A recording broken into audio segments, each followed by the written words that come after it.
Well, hello, listeners. Today I'm joined by Florian Brauer, the Senior Global Brand Manager for FIBO, which, for those of you that don't know, is the world's largest exhibition platform for health, fitness, and wellness. Florian, welcome to the show. And for anyone who hasn't experienced FIBO firsthand or the European Health and Fitness Forum as well, I always say there's nothing else like it on the planet, and you're one of the people that helped make it what it is today. So I really appreciate you squeezing in some time and having this conversation. Absolutely. Thank you very much, Bryan. I'm happy to join you on this conversation here. And yes, we're about 9 days away from the big FIBO opening. Whereas I have to say, actually, it's 8 days because the European Health and Fitness Forum kicks it off now for, I think, the 13th or 14th time, but is a core element of FIBO. So we're almost there. Well, as you say, it is arriving in a little around a week or so. And, the show has cemented its position truly as the biggest, platform for health, fitness, and wellness in the world. Take us back a little bit. How did you first get involved with the show, and what has it been like watching it expand to the size it is today? Yeah, so I started working for RX, which is the parent company and technically the owner of the FIBO show. Overall, RX operates a large amount of industry shows across the globe. So FIBO is one very exciting project, but only one of many others. So I joined RX in 2010, and I was working for another project, a smaller show that did not have that kind of scale like FIBO. But then, like we did and still do, we support each other from team to team. So this is basically around, I'm not sure if it was 2011 or 2012, where I went to my first FIBO, but it was still in Essen.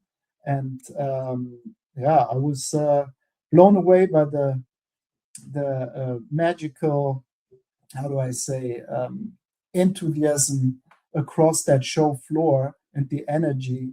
And I've always loved going to the gym myself. So it was great to see. And then we moved the show in 2013 from Essen back to Cologne, which then obviously gave it a really big push because the venue in Essen was becoming way too small.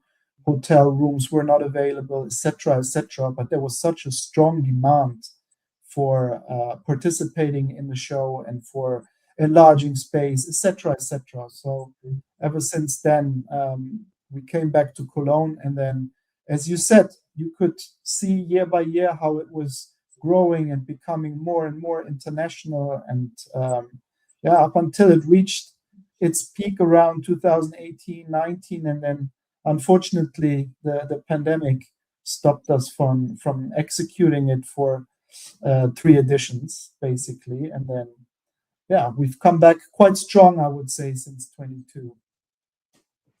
Yes, quite strong. And what do you think in general? Obviously, it's grown, as you said, and you've moved the venue over the years.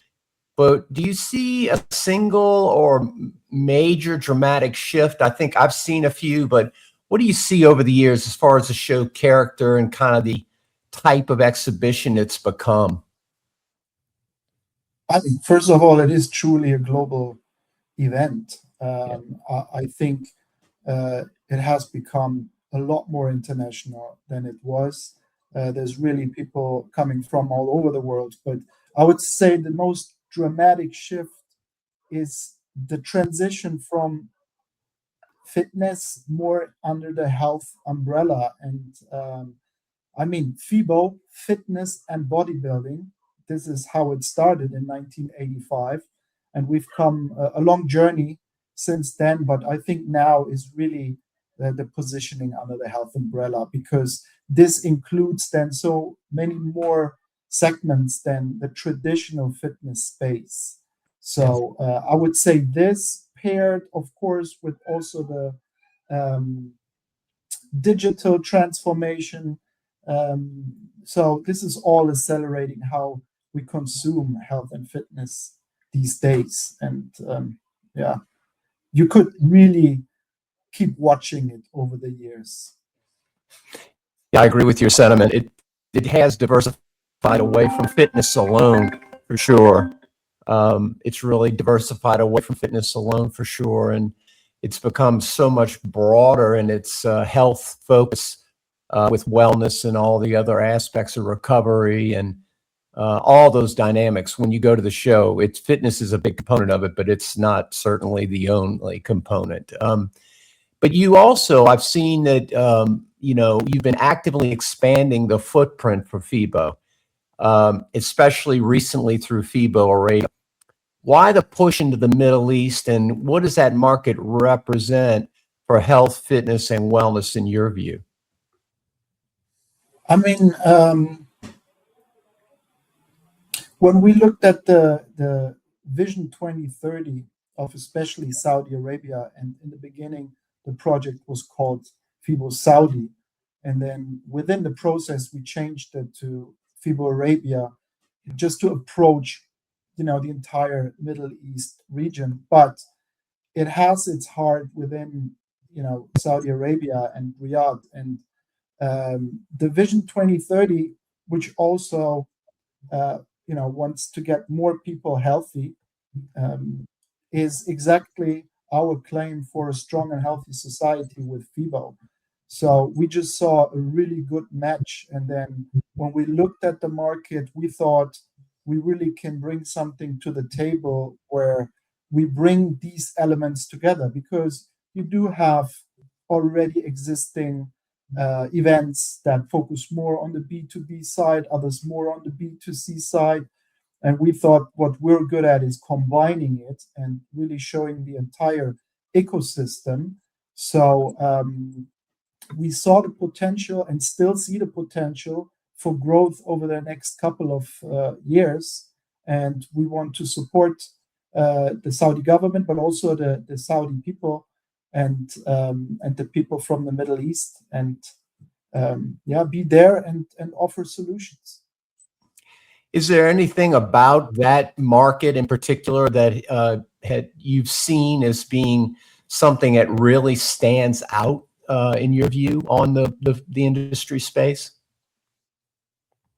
I mean, difficult to say when saying stands out compared to what, right? But I mean, what I can say is I've been traveling there since about 2.5 years, almost every second month, and I talk to the people from the gyms, but also from the supplier side, etc. And there is just a certain kind of energy that you can feel and a certain dynamic. And this is also what we've seen during our launch when we launched Saudi FIBO Arabia in October 2025. What impressed me most and surprised me most was the energy on that show floor. You actually had the feeling there was people experiencing and seeing something that they haven't seen before. And I mean, for people like us who travel a lot and go and see different clubs, and it's not too much that that we see and have not seen before. But here you really have that feeling, and this means that we can still add to that because there's so much more to show. And like I said, we do want to solve a problem, I mean, in a sense that we want to offer solutions and help them with our network, with our expertise in many different ways. Yes, well put.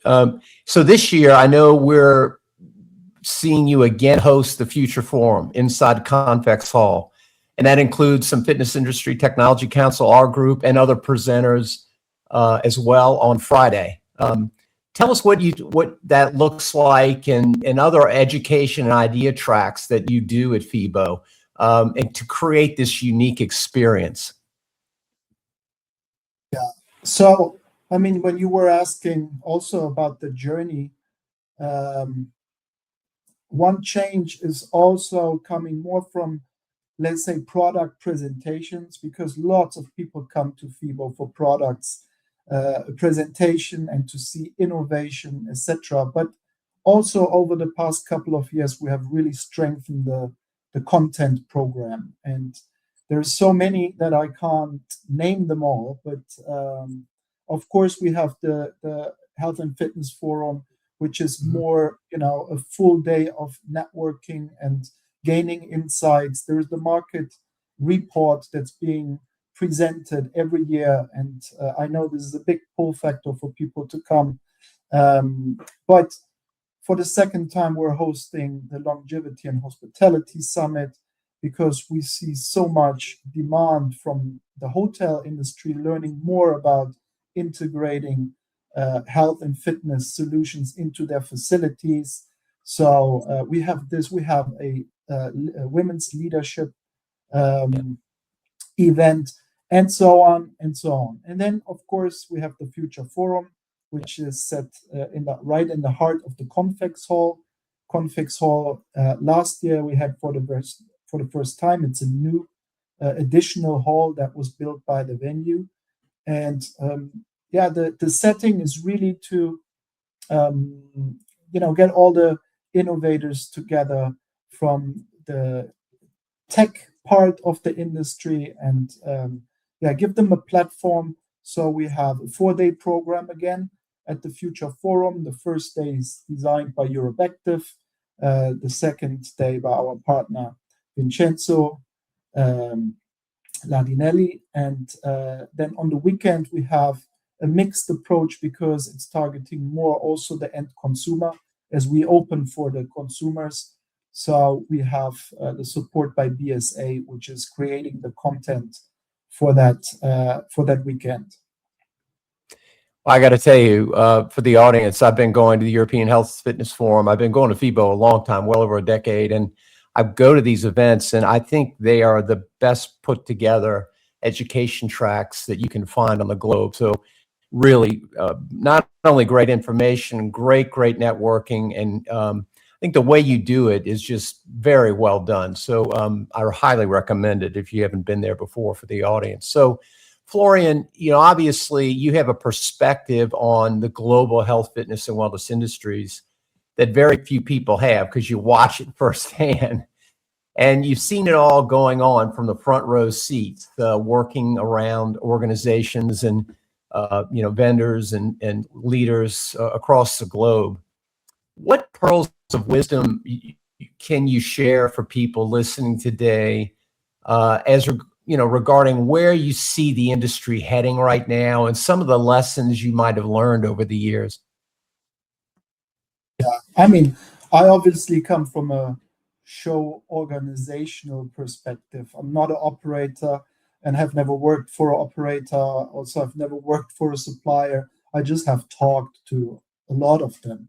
And I've witnessed many discussions, also on stages, etc. I mean, overall, I think I kind of have the feeling that there is a movement that's just starting. I mean, there have always been people who liked going to the gym or liked to do other sports and try to be healthy.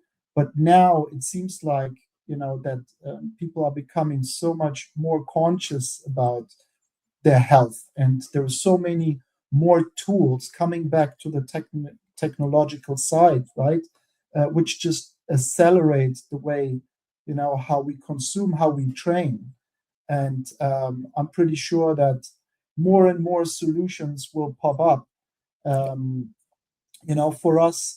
And many doors are there, and the question is, which door we're using and go through. But yeah, I think it'll be a strong combination of training, which we still have to do. I mean, there is no technology that takes that away from us. But by now being able to get data of our bodies, etc., there's just so much more possible. Yes, it's a quite a exciting and interesting time, to say the least. And I'm really looking forward to seeing you, and of course your crew and team, along with all of the other international, global attendees. As you know, in the show notes for listeners, I'm going to also include how you can follow Florian on LinkedIn, and we're going to have links to give you more details on the European Health and Fitness Forum, the Future Forum, and FIBO itself. Because if you haven't made your reservations and arrangements yet, I'm sure you need to go and find out more about it if you're not planning to attend this year, so you can attend next. Florian, thank you for making a time for us to share your insights. And I'm really, really looking forward to seeing you here next week and enjoying several days of fantastic fun and learning. Thank you very much, Bryan. We can't wait to welcoming everyone next week. It's going to be a very exciting show with a lot of energy, and yeah, we can't wait to get it started. You do a great job, and I thank you so much for your time, my friend. Thank you very much.